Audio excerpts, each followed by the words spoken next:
Alpen Pharmaceuticals in association with Higher Secondary Principals Forum.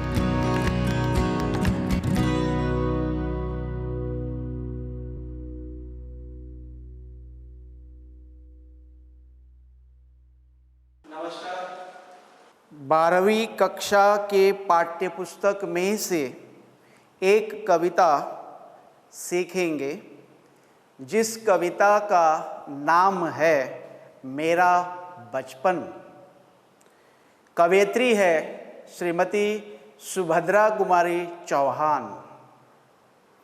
सबसे पहले आपके लिए मैं यह कविता आपके सामने प्रस्तुत कर रहा हूँ। सब बच्चे ध्यान से सुने और इसके बाद हम इस कविता को स्पष्ट करने की कोशिश करेंगे।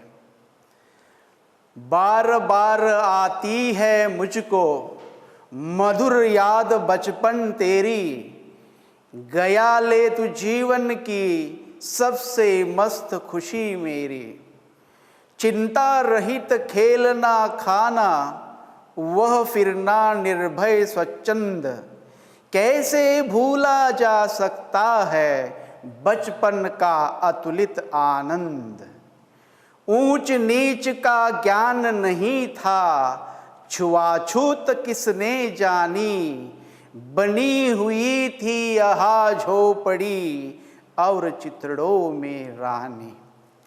किए दूध के कूले मैंने, चूस अंगूठा सुधा पिया, किलकारी किल्लोल मचाकर सुना घर आबाद किया। रोना और मचल जाना भी क्या आनंद दिखाते थे, बड़े बड़े मोती से आंसू जयमाला पहनाते थे। मैं रोई माँ काम छोड़कर आई, मुझको उठा लिया, झाड़ पोंछ कर चूम चूम गीले गालों को सुखा दिया। दादा ने चंदा दिखलाया, नेत्र नीर युत धमक उठे, धुली हुई मुस्कान देख कर सबके चेहरे चमक उठे। आजा बचपन एक बार फिर, दे दे अपनी निर्मल शांति, व्याकुल व्यथा मिटाने वाली वह अपनी प्राकृत विश्रांति। मैं बचपन को बुला रही थी, बोल उठी बिटिया मेरी, नंदन वन सी फूल उठी यह छोटी सी कुटिया मेरी। माओ कहकर बुला रही थी, मिट्टी खाकर आई थी, कुछ मुंह में कुछ लिए हाथ में मुझे दिखाने लाई थी। मैंने पूछा यह क्या लाई, बोल उठी वह माँ काओ। हुआ प्रफुल्लित हृदय खुशी से, मैंने कहा तुम ही खाओ। पाया मैंने बचपन फिर से, बचपन बेटी बनाया, उसकी मंजुल मूर्ति देखकर मुझ में नवजीवन आया। मैं भी उसके साथ खेलती, खाती हूँ तुतलाती हूँ, मिलकर उसके साथ स्वयं मैं भी बच्ची बन जाती हूँ। जिसे खोजती थी वर्षों से, अब जाकर उसको पाया, भाग गया था मुझे छोड़कर वह बचपन फिर से आया।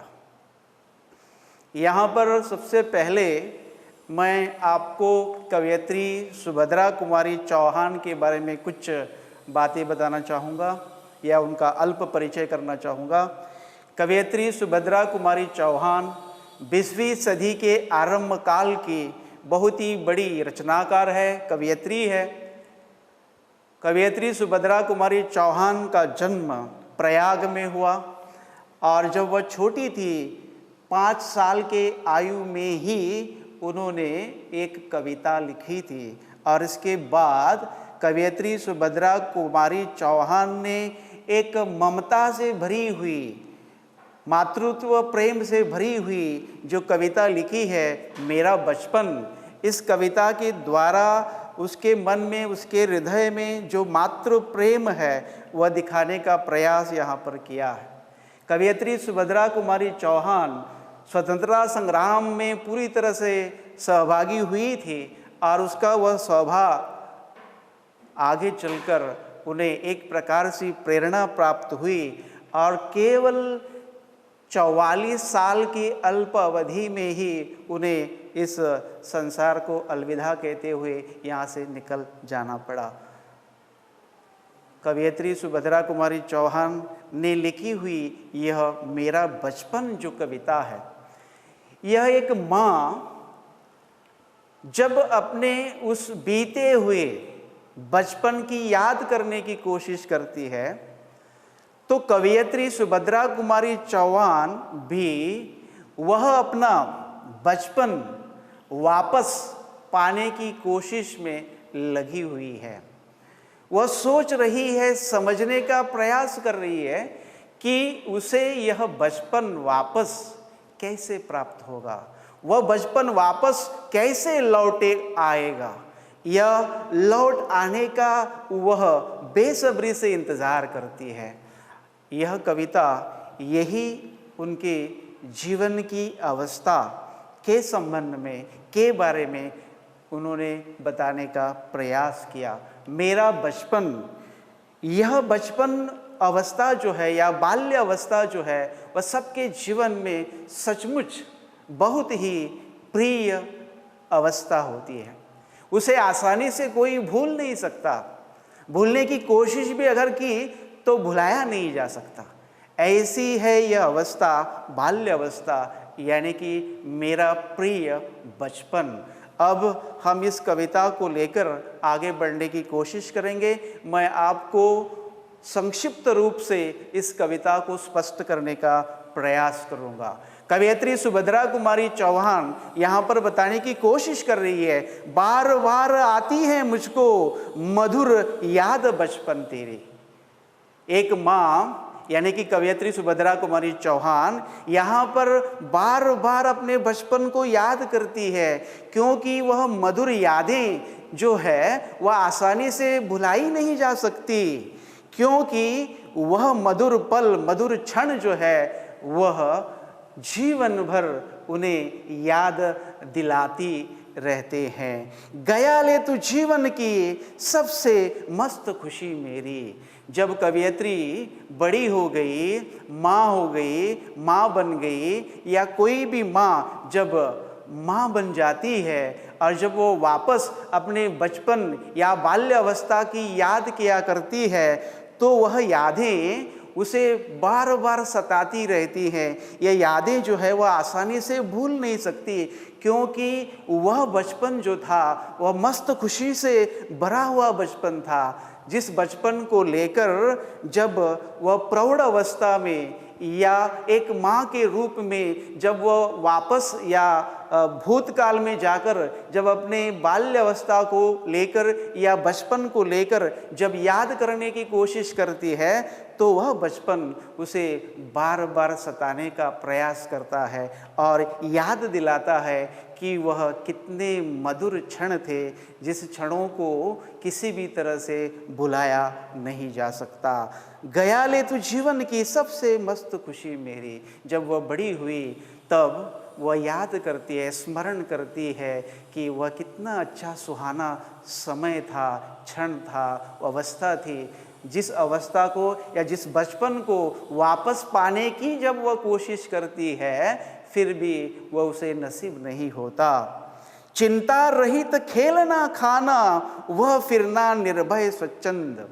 जब वह छोटी थी, बाल्य अवस्था में, बचपन में किसी भी प्रकार की कोई चिंता उसे नहीं सताती थी। चिंता रहित जीवन जीने का प्रयत्न उन्होंने किया और जब छोटी थी नाचती थी, खेलती थी, कूदती थी, खाती थी, उछलती थी, ये सारी की सारी जो बातें हैं उसे अच्छी तरह से याद आती हैं। और जब वह उसे याद आती है तो वह कहती हैं कि वह फिर ना निर्भय स्वच्छंद बिना डर के निडर होकर जब वह इधर उधर घूमती थी, नाचती थी, किसी भी प्रकार का कोई भी भय उसके मन को नहीं सता रहा था। यानी कि निश्चित होकर उन्होंने अपना वह बचपन बिताया था। लेकिन आज जब उस बचपन की वह याद करने की कोशिश करती है तो उसे बार बार एक प्रकार की पीड़ा सताती है कि यह वापस क्यों नहीं आता। मैंने जिस प्रकार से बचपन बिताया था वह बचपन मैं फिर से पाना चाहती हूँ, क्योंकि वह मेरा बचपन जो था वह निर्भय था, भय रहित था, स्वच्छंद था। जो जैसा मन में आया करता था वैसा मैं बिहेव किया करती थी, वैसा मैं व्यवहार किया करती थी। यह सारे के सारे क्षण जो है वह किसी भी तरह से भुलाए नहीं जा सकते। कैसे भूला जा सकता है? बचपन का अतुलित आनंद, जो आनंद उन्होंने बचपन में या बाल्यावस्था में पाया था, वह आनंद वह आसानी से भूल नहीं सकती या उसे भुलाया भी नहीं जा सकता, क्योंकि वह आनंद ही अतुलित था, जिसकी तुलना किसी अन्य के साथ की नहीं जा सकती थी। इसलिए उसे बार बार वह बचपन की यादें आती हैं और उन यादों के सहारे, उन यादों में ही वह फिर एक बार पूरी तरह से मग्न रहती है और अपनी वह बीती हुई यादें या वह अपना बचपन जो है उस बचपन को पाने की कोशिश करती है। आगे जाकर उन्होंने कहा है अगली पंक्तियों में, ऊंच नीच का ज्ञान नहीं था, छुआछूत किसने जानी। कवयित्री सुभद्रा कुमारी चौहान यहाँ पर कहती है ऊंच नीच, ऊंचे बड़े छोटे, यह जो भेदभाव जो था, इस भेदभाव के बारे में या इस फर्क के बारे में उसे किसी भी प्रकार से कुछ भी ज्ञान नहीं था, कुछ भी मालूम नहीं था, क्योंकि जब वह छोटी थी समझ के परे नासमझ थी। और नासमझ होने के नाते यह ऊंच नीच में क्या भेद हो सकता है, किस प्रकार के भेदभाव हो सकते हैं, इसके बारे में उन्होंने कभी न जानने का प्रयास किया या जानने का प्रयत्न किया। और आगे जाकर वह कहती है छुआछूत किसने जानी। छूने की बात जिसे हम कहते हैं अस्पृश्यता, उस समय जब कवयित्री का जन्म हुआ तो समाज में एक प्रकार से यह प्रथा प्रचलित थी छुआछूत की। तो यह छुआछूत की जो बातें जो थी वह उस समय जान नहीं पाई थी। जब वह बड़ी हुई तब जाकर उसे यह पता चल पाया कि छुआछूत क्या होता है। और इसलिए वह यहाँ पर कहने की कोशिश कर रही है, हम सबको याद दिलाने का प्रयास कर रही है कि हमारा बचपन कितना सुहाना था, कितना अच्छा था, कितना सुंदर था, जिस बचपन में यह सारी बातें जो है, जिन बातों को किसी भी प्रकार से कोई महत्व नहीं होता।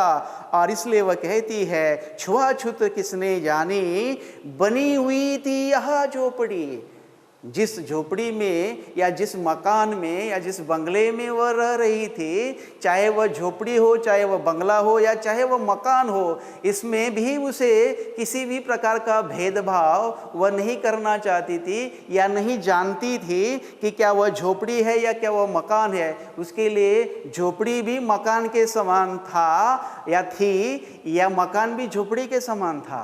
तो यहाँ पर कवयित्री यह समझाने की कोशिश कर रही है कि जब वह छोटी थी, छोटी होने के कारण जब वह खेलती थी या खेलने का प्रयत्न कर रही थी, या तो वह झोपड़ी बनाने का प्रयास कर रही थी, क्योंकि झोपड़ी बनाने का प्रयत्न करना या गुड़ियाँ बनाना यह छोटे छोटे बच्चों का काम होता है। और उस समय जब यह छोटे बच्चे जब खेलने का प्रयत्न करते हैं या अलग अलग प्रकार से यह खिलौने बनाने का प्रयत्न भी उनसे किया जाता है, तो यहाँ पर कवयित्री सुभद्रा कुमारी चौहान इस पंक्ति के द्वारा यह समझाने की कोशिश करती है कि जिस घर में वह रह रही थी वह घर चाहे उसका झोपड़ी हो या वह मकान हो या वह बंगला हो, उसमें किसी भी प्रकार का कोई अंतर उसे मालूम नहीं था। और जिस अवस्था में वह थी, चितड़ों में रानी, भले ही उन्होंने जो कपड़े पहन रखे थे, भले ही वह कपड़े फटे हुए थे, फटे हाल में थे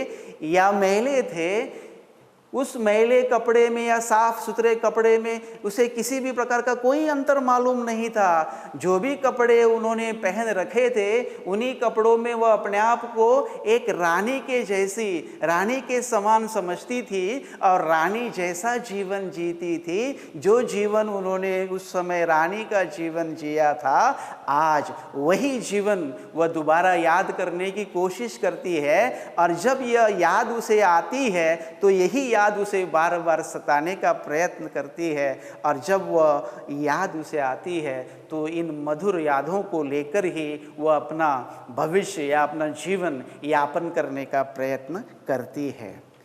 के दूध के कूले मैंने चूस अंगूठा सुधा पिया। आप भली भांति जानते हैं कि जब माँ अपने बेटी को या बेटे को जब दूध पिलाने की कोशिश करती है, उसके मुंह में डालने का प्रयास करती है, तो वह बेटी वह मुंह में लेती है, गरारे करती है, गरारे लेती है और वापस वह बाहर फेंकने की कोशिश करते हैं। तो यहाँ पर दूध का जो महत्व है, दूध बच्चों को पिलाया जाता है। बेटी को यानी कि कवयित्री सुभद्रा कुमारी चौहान को भी यहाँ पर जो दूध पिलाया था, वह पिलाया हुआ दूध बाद में वह बाहर फेंकने की कोशिश कर रही थी, क्योंकि क्या वह दूध था या वह पानी था, यह भी वह बेचारी नहीं जान पाई थी। चूस अंगूठा सुधा पिया। और आप भली भांति जानते हैं कि बच्चे खास तौर से जब छोटे होते हैं, बचपन में उन्हें यह अंगूठा चूसने की एक प्रकार से आदत होती है। भले उस अंगूठे को अमृत लगा हुआ हो और उस अमृत से लदा हुआ यह अंगूठा जो है वह चूसने की कोशिश कर रही है, चूस रही है, बार बार चूस कर अपनी प्यास को या अपनी भूख को मिटाने की कोशिश कर रही है, क्योंकि उस बेटी को, उस कवयित्री सुभद्रा कुमारी चौहान को यही अंगूठा सबसे प्रिय लग रहा था। और उसी अंगूठे में उसकी प्यास या उसकी भूख छिपी हुई थी। यह बताने का प्रयत्न इन दो पंक्तियों के द्वारा कवयित्री सुभद्रा कुमारी चौहान करती है। किलकारी किल्लोल मचाकर सूना घर आबाद किया। आप जानते हैं बच्चे जब छोटे होते हैं जोर जोर से चीखते हैं, चिल्लाते हैं, किलकारियाँ लगाते हैं, शोरगुल करते हैं, किल्लोल मचाते हैं, नाचते हैं, भागते हैं, दौड़ते हैं, खेलते हैं, क्रीड़ाएं करते हैं। तो इन सारी बातों को लेकर, इन कार्यों को लेकर, क्रीड़ा कार्य को लेकर जब यह कवयित्री सुभद्रा कुमारी चौहान या माँ जब खेलती थी, नाचती थी, भागती थी, उछलती थी, दौड़ती थी, कूदती थी, तो इससे एक प्रकार से चारों ओर आवाज गूंज रही थी, एक प्रकार से आवाज मच रही थी। और इस आवाज के गूंजने से जो उनका घर था, सुना घर आबाद किया। मतलब जो घर सुना सुना सा पड़ा हुआ था, उस सुने पड़े हुए घर में भी एक प्रकार से खुशियों का माहौल पैदा हुआ, छा गया।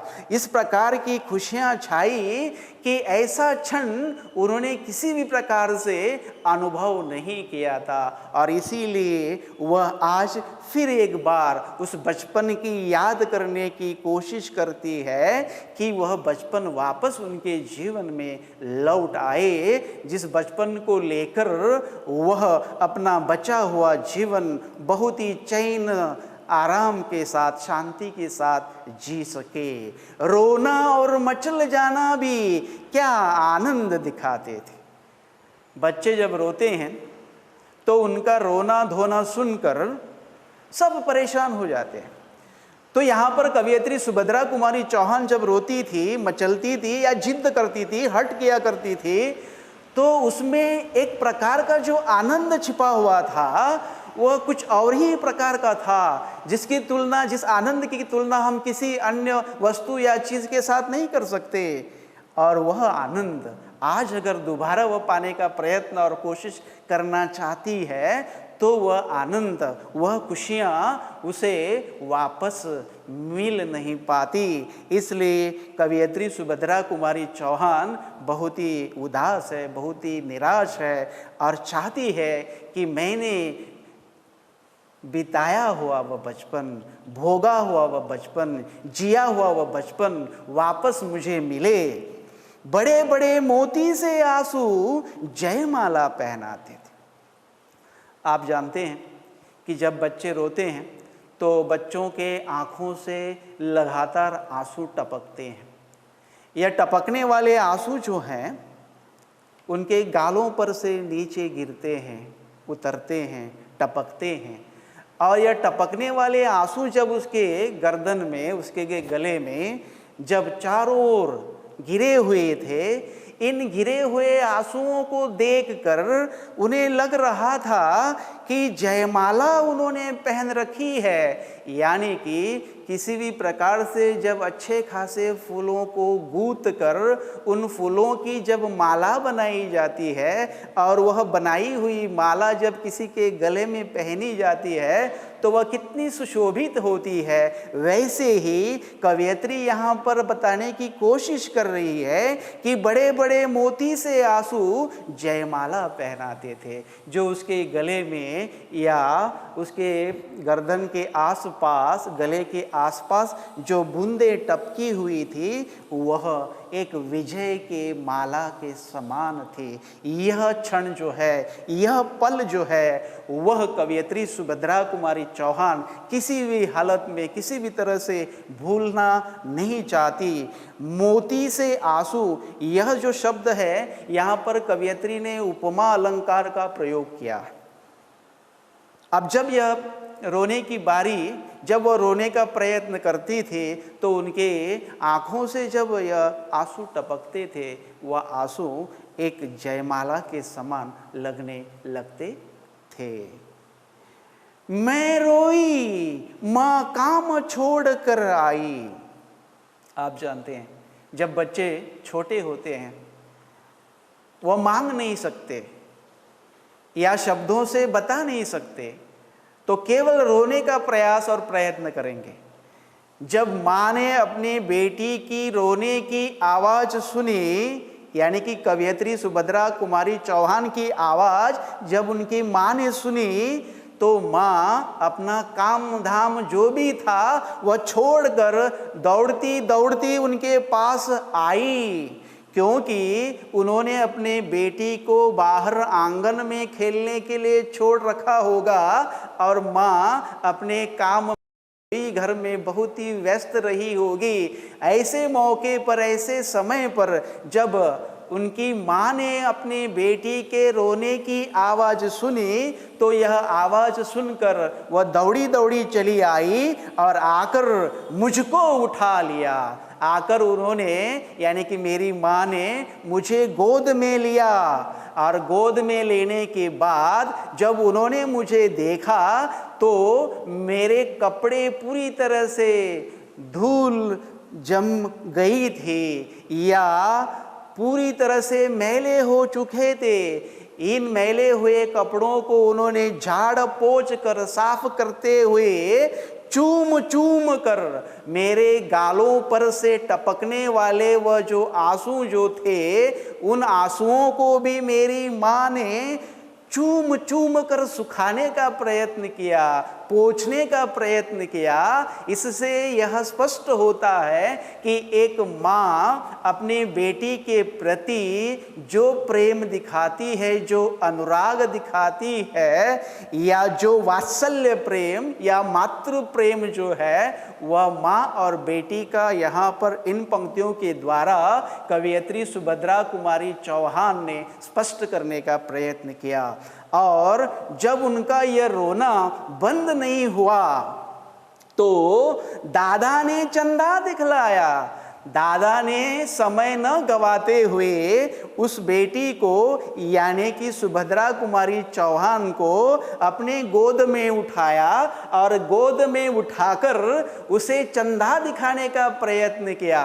जब इस बेटी ने यानी कि सुभद्रा कुमारी चौहान ने जब वह चांद देखा तो वह चांद को देखने के बाद, चंदा को देखने के बाद उनके आंखों से जो लगातार आंसू बह रहे थे, नेत्र नीर युत धमक उठे। जो आंखों से लगातार आंसू बह रहे थे, ये बहने वाले आंसू भी अपने आप रुक गए, अपने आप थम गए और उसके बदले में उसके चेहरे पर एक प्रकार से हंसी छा गई, मुस्कान छा गई, मुस्कुराहट दिखाई दी। और यह मुस्कुराहट देखकर, धुली हुई मुस्कान देखकर सबके चेहरे चमक उठे। रोने वाली यह बेटी जब रो रही थी और आकस्मिक रूप से अचानक उनका रोना जब बंद हो गया तो उसका वह निर्मल पवित्र चेहरा जो है, उसका मुंह जो है, वह धुली हुई मुस्कान देखकर जैसा लग रहा था कि मानो उस चेहरे को धोया हुआ हो, साफ किया हुआ हो, साफ सुथरा किया गया हो। तो वह मुस्कान देखकर सबके चेहरे चमक उठे। यानी कि उस समय घर में जो भी उपस्थित थे वह सारे इस बेटी के रोने से परेशान थे। जब बेटी ने अपने चेहरे पर मुस्कान लाई, वह मुस्कान देखकर घर के सारे सदस्य जो है, चाहे वह दादा हो, चाहे वह माँ हो, या चाहे वह उसका भाई हो या बहन हो या कोई भी हो, सारे के सारे सदस्य जो है वो पूरी तरह से खुश हुए, आनंदित हुए। उनके चेहरे भी प्रफुल्लित हुए, उनके चेहरों पर भी एक प्रकार से मुस्कान दिखाई दी। यहाँ पर कवयित्री यह समझाने की कोशिश करती है कि रोने वाला बच्चा अगर उसके हाथ में कुछ थमा दिया जाए या उसे कुछ वस्तु या कुछ खिलौना या गुड़िया दे दी जाए तो उसका रोना किस प्रकार से बंद होता है, यही यहाँ पर दिखाने का प्रयत्न कवयित्री सुभद्रा कुमारी चौहान करती है। आगे जाकर वह कहना चाहती है, आजा बचपन एक बार फिर। जिस बचपन को उन्होंने भोगा था, जिस बचपन को उन्होंने अनुभव किया था, आज उसी बचपन को फिर एक बार भोगने के लिए, एक बार जीने के लिए, अनुभव करने के लिए वह उसे न्योता देती है, आमंत्रण देती है, आमंत्रण करती है, आमंत्रित करती है। दे दे अपनी निर्मल शांति। जिस प्रकार की शांति उन्होंने उस समय बचपन की अवस्था में ली थी, जी लिया था, भोग लिया था, अनुभव कर लिया था, वह निर्मल शांति, वह पवित्र सुख जो है, वह समाधान जो है, वह स्वच्छ जीवन जो है, वह दाग रहित जीवन जो है, वह फिर एक बार पाने की कोशिश वह करती है। और यह पाने के लिए जब वह प्रयत्न करती है या चाहती है कि वह बचपन फिर एक बार उसके जीवन में आए, न आ रहा हो, इसलिए वह बहुत ही व्याकुल है, बहुत ही व्यथित है, व्याकुल व्यथा मिटाने वाली। जो भी उन्होंने अपने जीवन में जो व्याकुलता, परेशानी या पीड़ा हो या किसी भी प्रकार की कोई समस्या हो, इन सारी समस्याओं से, पीड़ाओं से, परेशानियों से वह मुक्त होना चाहती है, क्योंकि वह उन्हें अब बहुत परेशान हो चुकी है। यह सब कुछ वह भूल जाना चाहती है। इसलिए वह यहाँ पर कहती है व्याकुल व्यथा मिटाने वाले। व्याकुल से बना हुआ भाववाचक संज्ञा जो है वह व्याकुलता।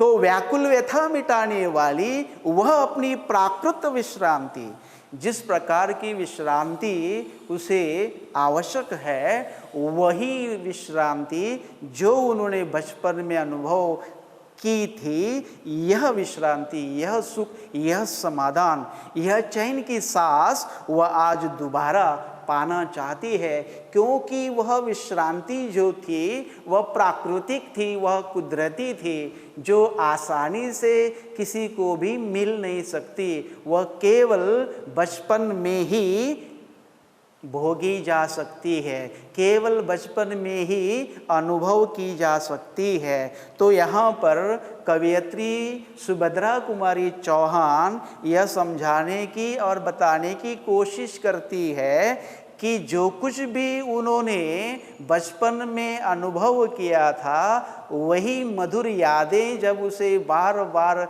याद आती हैं, तो उन यादों के कारण वह बहुत ही व्यथित और व्याकुल होती है। आगे जाकर कवयित्री सुभद्रा कुमारी चौहान यहाँ पर यह समझाने की कोशिश कर रही है कि जो बचपन उन्होंने अनुभव किया था, आज वह बचपन की अवस्था में नहीं है। लेकिन जब वह बड़ी हो चुकी है, प्रौढ़ अवस्था में है, ऐसी अवस्था में जब उन्हें यह बचपन याद आता है, तो उन यादों के सहारे ही वह अपना बचा हुआ जीवन यापन करना चाहती है। और इसलिए उन्हें लगता है कि अगर वह बचपन उनके जीवन में वापस लौट आए तो उनका जीवन खुशियों से भर जाएगा।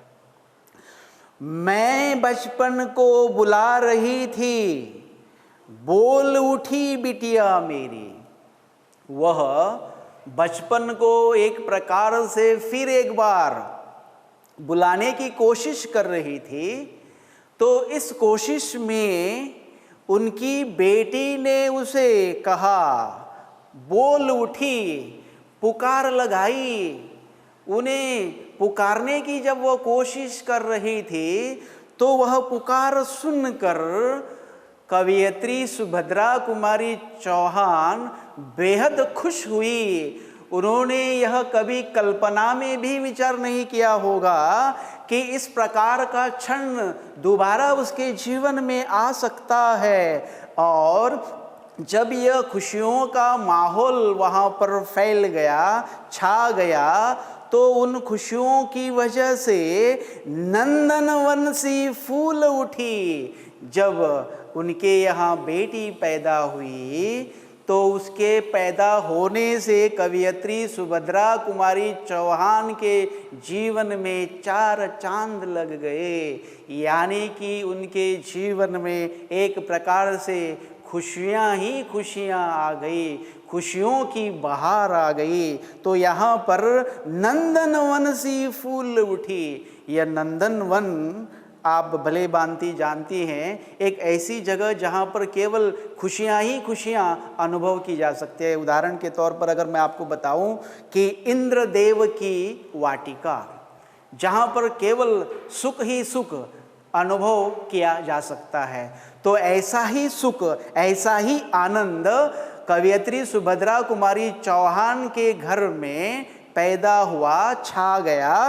क्योंकि उनके यहाँ बेटी पैदा हुई थी और उस बेटी के पैदा होने से वह बेहद खुश हुई थी। और वह खुशी के मारे उसकी यह छोटी सी कुटिया भी नंदनवन के समान बन चुकी थी। यानी कि वह छोटी सी, भले ही उनकी कुटिया हो, झोपड़ी हो या चाहे मकान हो, उस मकान में भी दोबारा वह खुशियों का बहार या क्षण आ चुका था।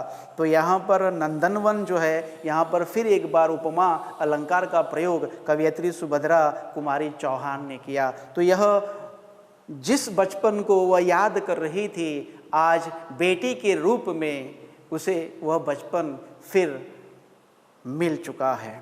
वह आगे जाकर कहती है, माओ कहकर बुला रही थी। मिट्टी खाकर आई थी। बच्चे छोटे होते हैं तो बच्चों को बाहर खेलने के लिए आंगन में छोड़ दिया जाता है, तो उसी का फ़ायदा उठाते हुए उसकी बेटी भी आंगन में खेलने के लिए गई थी। आंगन में खेलते खेलते उस बेटी ने उसके अपने मुंह में मिट्टी ठूस रखी थी, और जब मिट्टी ठूस कर कुछ मिट्टी कुछ मुंह में कुछ लिए हाथ में मुझे दिखाने लाई थी। जो मिट्टी उसके मुंह में थी वह मिट्टी, और साथ ही साथ दोनों हाथों में भी मिट्टी की कुछ मात्रा लेकर वह अंदर आई थी। जब वह अंदर आई थी, अपनी माँ को यानी कि सुभद्रा कुमारी चौहान को बताने की कोशिश कर रही है, माओ मैं मिट्टी खाकर आई हूँ, यानी कि सब प्रमाण मैं आपको यह दिखाना चाहती हूँ, सबूत के साथ दिखाना चाहती हूँ कि मैं मिट्टी खाकर आई हूँ। अब तुम्हें जो करना है तुम कर लो।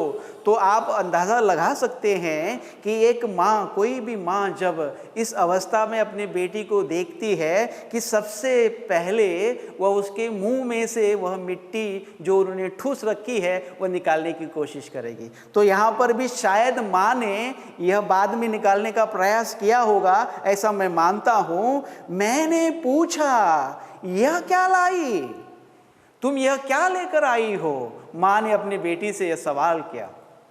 वह जानती थी कि वह मिट्टी है, लेकिन फिर उन्होंने अपनी बेटी को बोलने के लिए प्रेरित किया, क्योंकि माँ अपने बेटी का बोलना सुनना चाहती थी, और वह बोलना सुनकर या वह बातें सुनकर बेहद खुशी का अनुभव करना चाहती थी। इसलिए वह कहती है, बोल उठी वह, माँ काओ। वह कहती है कि माँ तुम भी यह मिट्टी खा लो, मैं खा चुकी हूँ और मैं चाहती हूँ कि तुम भी इस मिट्टी को खाओ।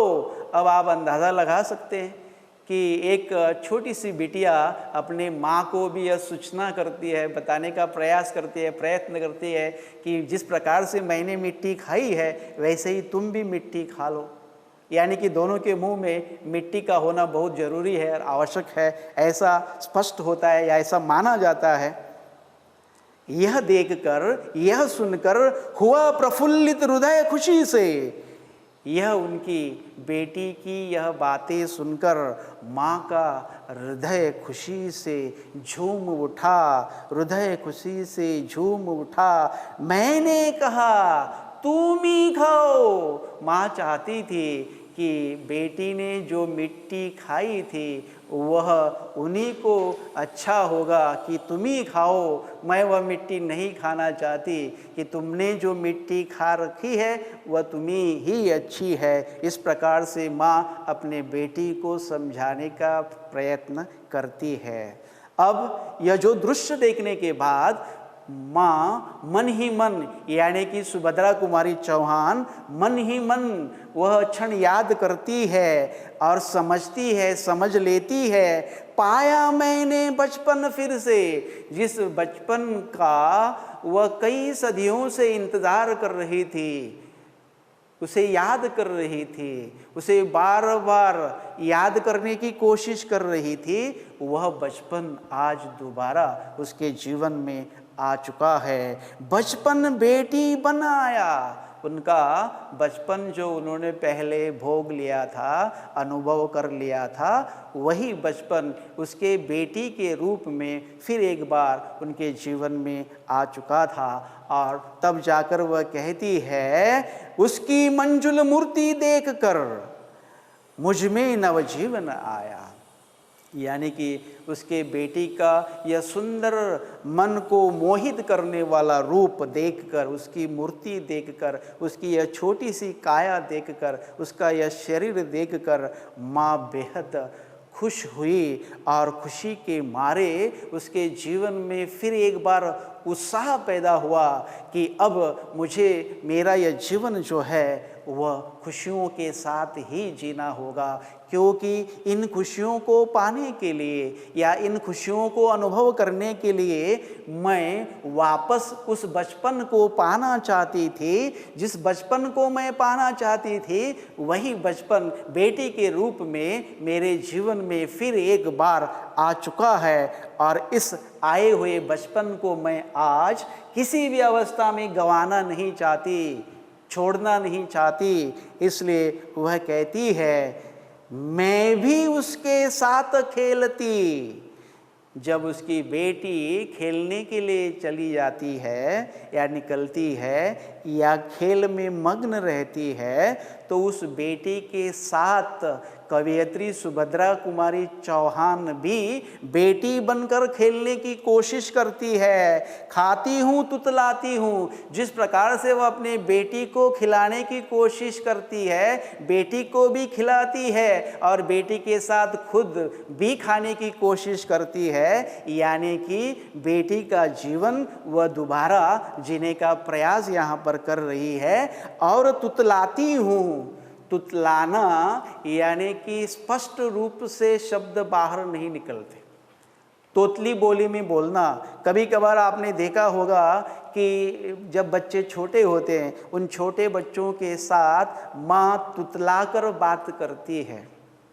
यहाँ पर मैं आपको बताना चाहूँ, अगर यही आदत ऐसे ही रही, कायम रही, तो भविष्य में उस बच्चे के वाणी पर, उस बच्चे के उच्चारण पर परिणाम हो सकता है। इसलिए यह तुतलाना केवल बचपन में ठीक है, केवल उस समय बाल्यावस्था में ठीक है। जो तुतलाते हुए बोलकर जिस प्रकार से उसकी बेटी बोलने का प्रयास कर रही थी, वैसे ही माँ भी यानी कि कवयित्री सुभद्रा कुमारी चौहान भी तुतलाने की बात कर रही थी, क्योंकि वह बेटी बनकर अपने बेटी के साथ जीवन जी रही थी। मिलकर उसके साथ स्वयं मैं भी बच्ची बन जाती हूँ, उसके साथ बच्ची बनकर भी मैंने जीवन जीने का प्रयास किया, प्रयत्न किया, अनुभव किया। और यह अनुभव करने के बाद मुझे मेरे जीवन में जो बचपन के क्षण मैं अनुभव करना चाहती थी, पाना चाहती थी, वही बचपन, वही क्षण जो है, वही आनंद जो है, वही खुशियाँ जो है, मेरे बेटी के रूप में मुझे वापस मिल चुकी हैं। ऐसा कवयित्री सुभद्रा कुमारी चौहान को यहाँ पर लगता है या वह कहना चाहती है। जिसे खोजती थी बरसों से, जिस बचपन को कई सालों से, कई सदियों से वह खोज रही थी, ढूंढ रही थी, देख रही थी बरसों से, लेकिन बरस बीत गए, सदियां बीत गई, वह बचपन वापस लौट नहीं चुका था, लौट नहीं आया था। लेकिन आज की अवस्था में अब जाकर उसको पाया, बेटी के रूप में उस बचपन को जो बरसों से वह खोजती खोजती आ रही थी, आज वही बचपन उसे दोबारा प्राप्त हो चुका है। अब जाकर उसको पाया, भाग गया था मुझे छोड़कर। यह बचपन जो है वह उसे छोड़कर भाग गया था, उसका साथ छोड़ चुका था वह बचपन। आज वह बचपन दोबारा उसके जीवन में आ चुका है और इसलिए वह कहती है, भाग गया था मुझे छोड़कर, वह बचपन फिर से आया। वह दोबारा बचपन उसे प्राप्त हो चुका है और इस बचपन को पाने के कारण कवयित्री सुभद्रा कुमारी चौहान बेहद खुश होती है और उस खुशी के मारे वह अपना बचा हुआ जीवन या भविष्य काल जो है वह बिताने का प्रयास और प्रयत्न करती है। इस तरह से आज हमने देखा कि मेरा बचपन इस कविता में कवयित्री सुभद्रा कुमारी चौहान ने अपने बीते हुए उस बचपन को लेकर जवानी में कहो या उसके बाद युवा अवस्था में कहो या उसके बाद प्रौढ़ अवस्था में कहो, और जब वह माँ बन जाती है उस समय भी वह अपने उस बचपन को याद करती है।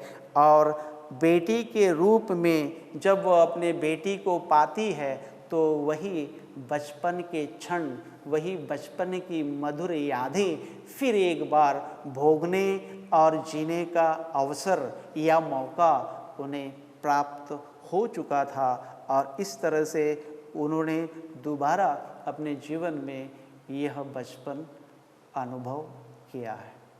धन्यवाद। Prudent Scholars, powered by Lupin Pharmaceuticals.